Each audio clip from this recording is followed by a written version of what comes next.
और राष्ट्रीय वन नीति कौन सी चल रही है? राष्ट्रीय वन नीति।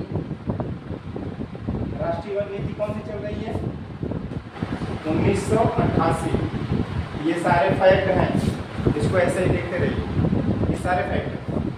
राष्ट्रीय वन नीति 1988, पहली बार कब बनी? 1952। क्यों बनाई गई? पारिस्थितिकी संतुलन को बनाए रखने के लिए।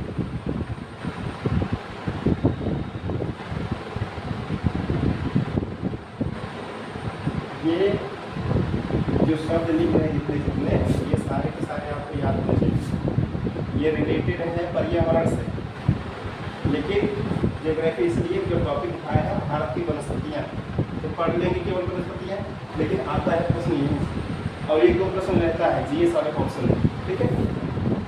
राष्ट्रीय वन नीति 1988 और वन संरक्षण अधिनियम कब आया? 1980। अब आ जाता है भैया, ये वन संरक्षण अधिनियम जो है अगर 1980 में आया तो इसका हेडक्वार्टर कहाँ है? हेडक्वार्टर जो राष्ट्रीय वन नीति है, ये सारी चीजें तो हो गई हैं। वन संरक्षण का कहाँ पर इसका हेडक्वार्टर है? ये हेडक्वार्टर इसका वहाँ पर है देहरादून। अब नहीं समझ पाएंगे, जो एग्जाम दिए उनको समझ में आ रहा होगा कि ये सारे के सारे प्रश्न पूछे गए हैं, सारे प्रश्न पूछे गए हैं। ये भी प्रश्न पूछा गया है, मुख्यालय क्या है? भारत का वन संरक्षण का मुख्यालय कहाँ पर है? देहरादून। फिर सर्वाधिक वन, ये भी पूछा गया है मध्य प्रदेश। परसेंटेज में मिजोरम पूछा गया है, ये भी है। और भारत में कितने परसेंट भूभाग पर वन होने चाहिए? राष्ट्रीय वन नीति के अनुसार 33%। अभी फिलहाल में कितना है? 25%। हर 2 वर्ष के बाद, 2 वर्षों के बाद जो है रिपोर्ट आती है। रिपोर्ट कितने वर्षों के बाद आती है? 2 वर्ष। इसका मतलब एक कब का है? ये 23 का।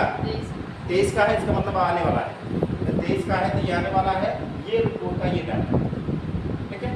तो इसको आप कैलकुलेट करके ऐसे याद रखेंगे माइंड में, सबसे ज़्यादा सबसे कम कहाँ पर है। अगर उत्तर प्रदेश में पूछ लिया जाए, उत्तर प्रदेश से पूछ लिया जाए तो सर्वाधिक वन कहाँ पर है? सर्वाधिक सोनभद्र।